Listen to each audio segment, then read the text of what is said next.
That's the issue here in the United States. Will we develop a political force that can successfully explain to the American working class what their problem is? Or will we continue to be governed by a Republican Party that blames immigrants more than Chinese, and a Democratic Party that blames Chinese more than immigrants?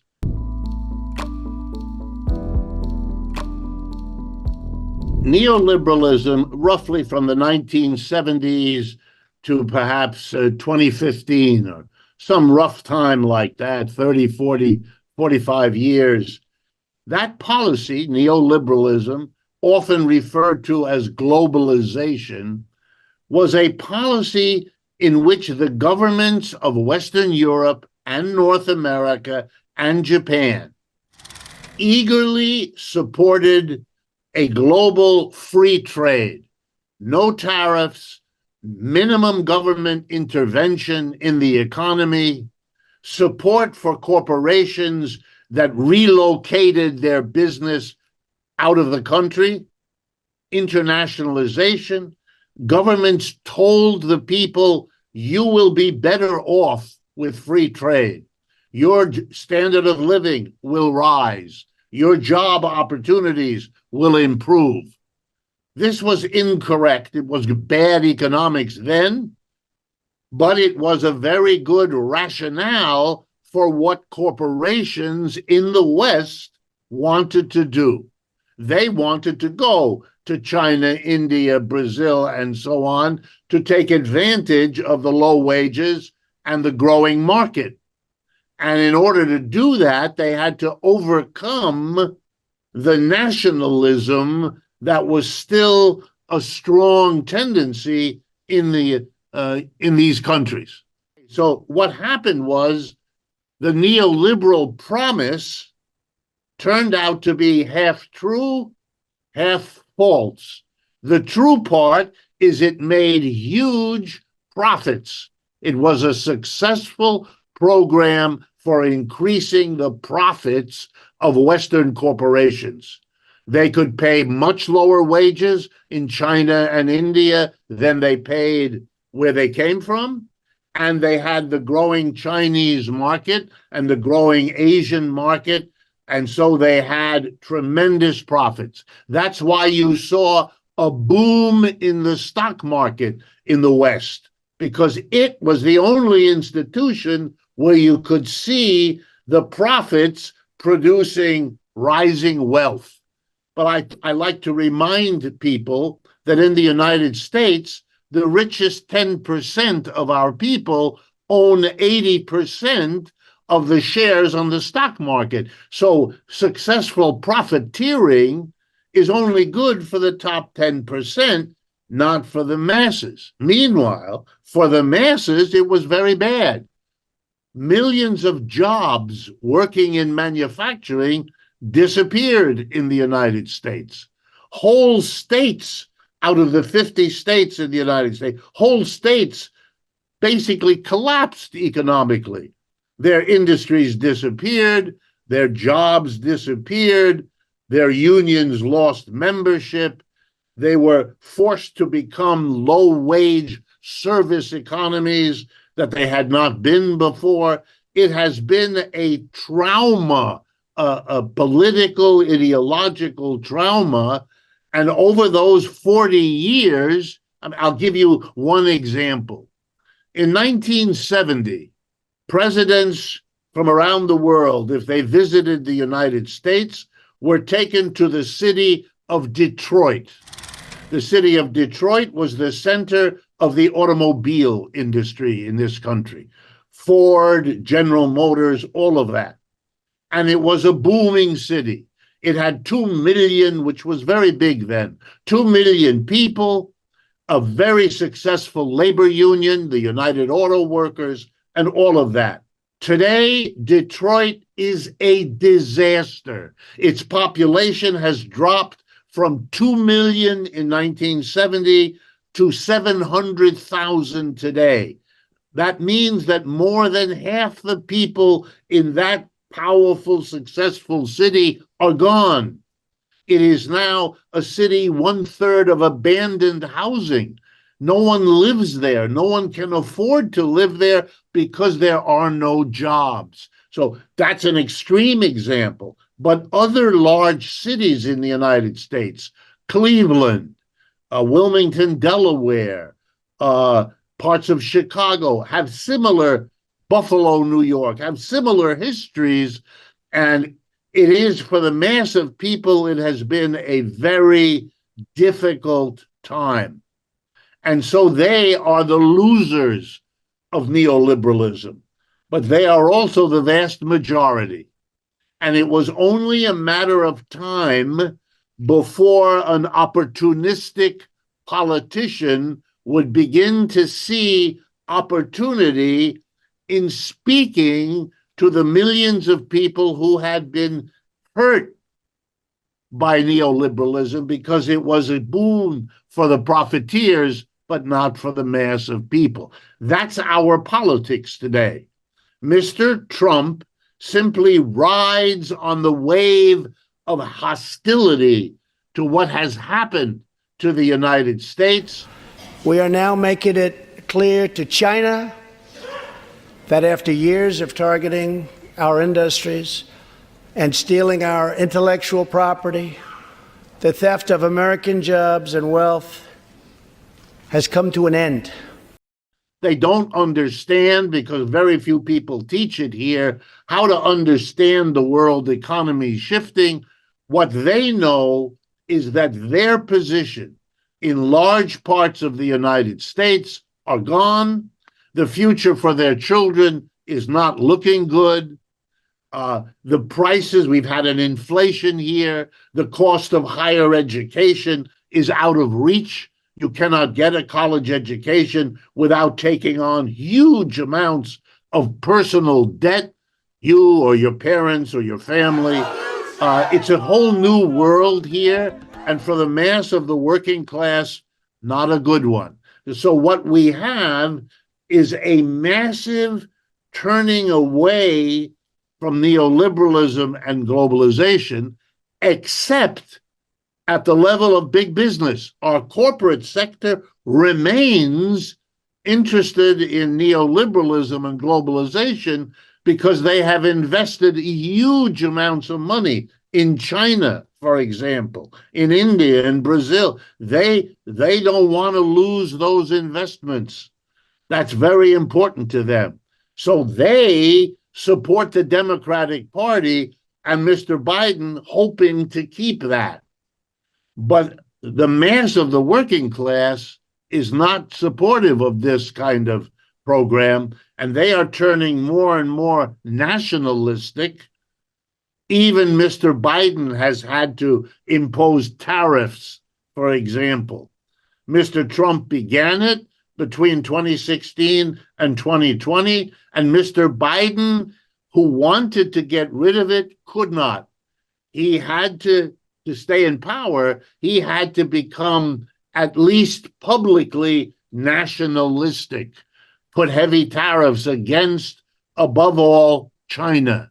Millions of Americans who have been the losers of neoliberal globalization for decades. They are very unhappy. And the political leaders in the United States, desperate not to be blamed for all of this, have needed to come up with scapegoats.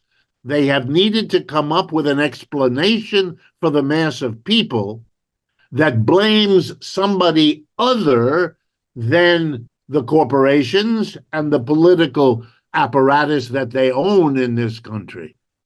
So they've come up with two major scapegoats. One of them is immigration. They have gotten Americans to believe that the immigrants, particularly those that come from the South, come up through Mexico into the United States, that they are the cause of the problems of the American working class. They have spent enormous amounts of time and energy and lots of money trying to make that case. And they've had to spend money and time because the case is ridiculous and silly.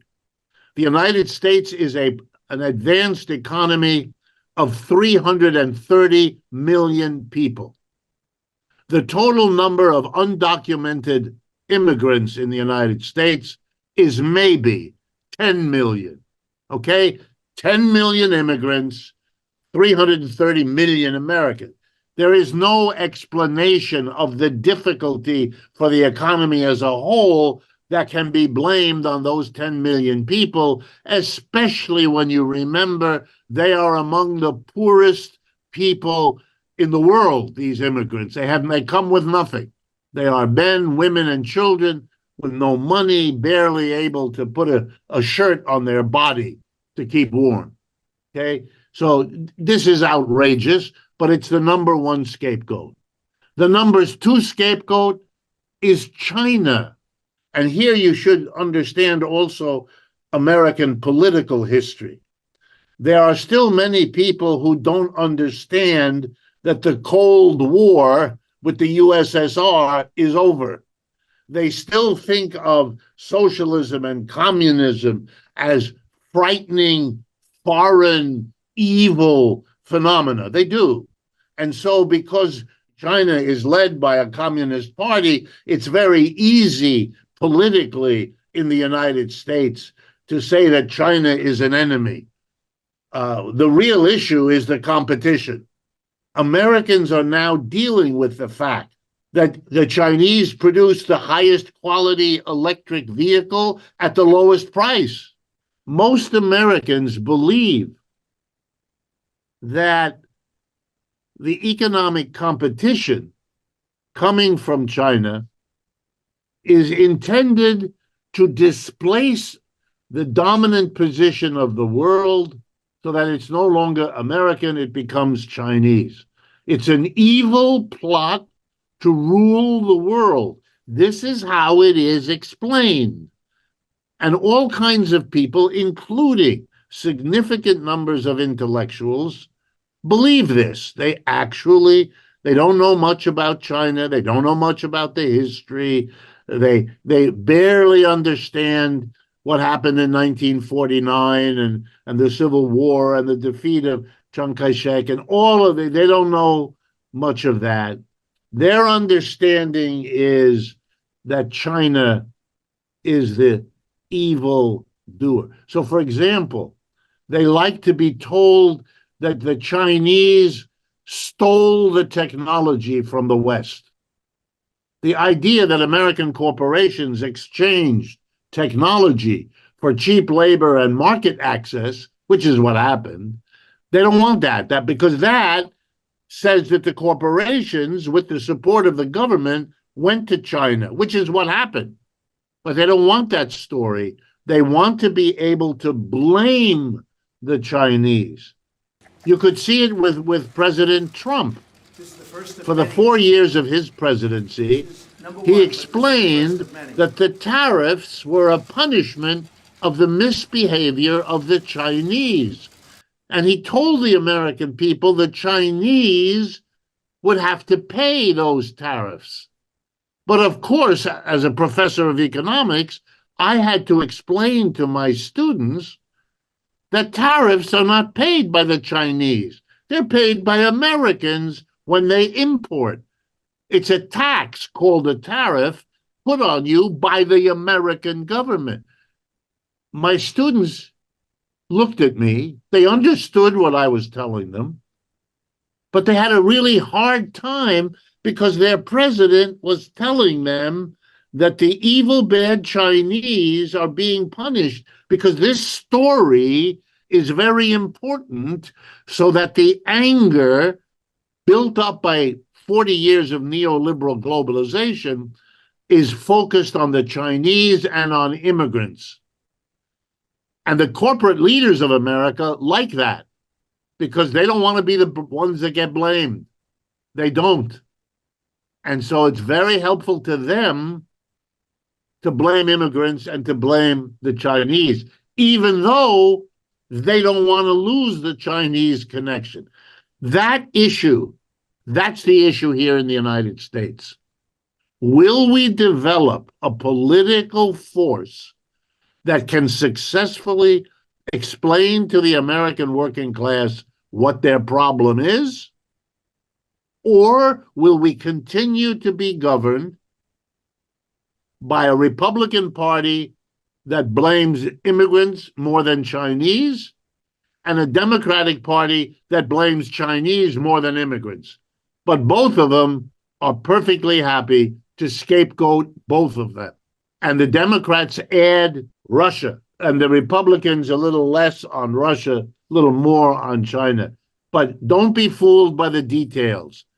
And if you understand that, you won't be confused by the bizarre statements our politicians make or the political theater that they put on display.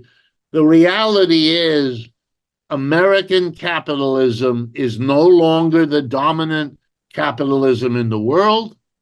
It has to face that. The whole rest of the world is adjusting to that fact. China has to make a huge decision. The British Empire is over. The American Empire is declining.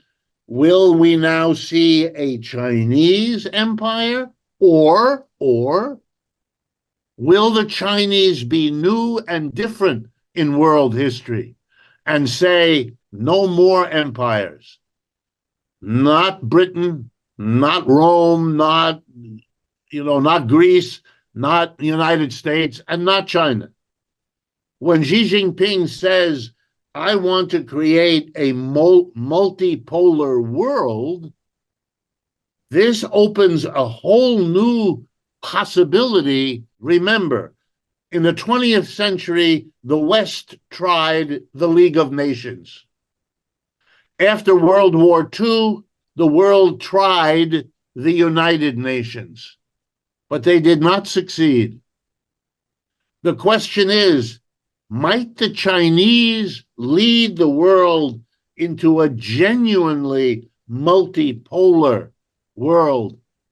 I personally, I hope so.